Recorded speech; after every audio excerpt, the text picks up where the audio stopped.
Orlando Pantera. Não senti saudade dele, mas sem conhecer. Teve sorte de ter tido um país como Orlando Pantera. É por momento que já ele transforma ali em música, pronto, ele vive aquela música lá, ele vive aquela história como música. A música do Pantera é a música do século XXI de Cabo Verde. Ele pôs batuco na mesa de sala. Sim!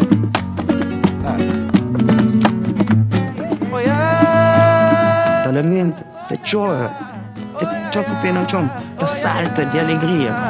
Sim!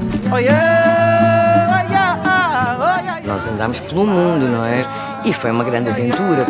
Não sei se as pessoas tinham consciência do que é que estava a acontecer naquele momento. Então tem que fazer, enquanto tu toca música, tem que ter se olhar, se boca, se cabelo, se raiva, sério.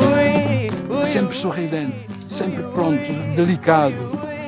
Então, com o passar do tempo, começou a ficar muito pesado para ele. O fato de Pantera não ter gravado são as tais coisas cósmicas. Parece tão sem sentido, mas certamente que tem todo o sentido. Eu tranco a cerveja de um bovetão, vamos usar na sala jantar, vamos não sai maravilha.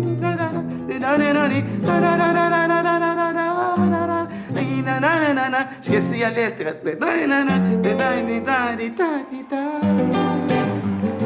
Mas não está, vira uma menina.